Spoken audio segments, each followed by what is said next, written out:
Сәлем, қайырлы күн достар. Бүгін сіздермен дәмі өте керемет болып шығатын мини пончикилердің рецептімен бөлісетін боламын.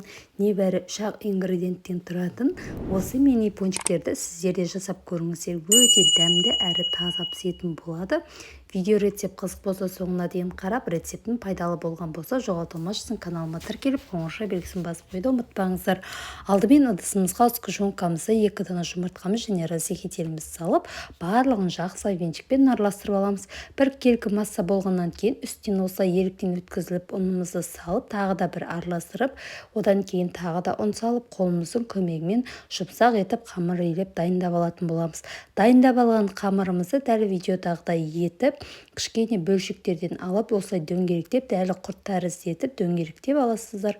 Барлығын дайындап алғаннан кейін, осылай дөңгелекшелер етіп, барлығын дайындап алғаннан кейін ғана майларыңызды қосасыздар. Құйып газге қоясыздар. Май қатты қызмаған болу керек. Қызмаған майға осылайша пончикилеріміз салып, әрқайсысы барлығын пісірер кезде 5 минут 7 минут шамасында осылай барлығын ауната отырып пісіріп алатын боламыз. Дәмі өте керемет болып шығады. Дәл осылай түске еніп, сарғыш болып піскеннен кейін осылай арнайы ыдысымызбен осылайша майларын сырғатып алатын боламыз. Мен осылай сетамен алып жатырмын, майлар жақсы сырғысын деп. Осылайша барлық пончикилерді пісіріп алдым.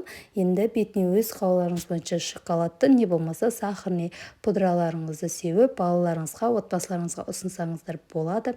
Дәмі өте керемет болып шығады екен. Егер де видеом ұнаған болса, жоғалтылмас үшін міндетті түрде каналыма тіркеліп, қоңырша белгісін басып қойды ұмытпаңыздар. Және сіздерге де жасап көруге кеңес беремін. Дәмі өте керемет, тіл үйірердей болып шығады екен. Менің каналыма кіріп көрсеңіздер, каналымда 300-ден астам рецепттер өте көп.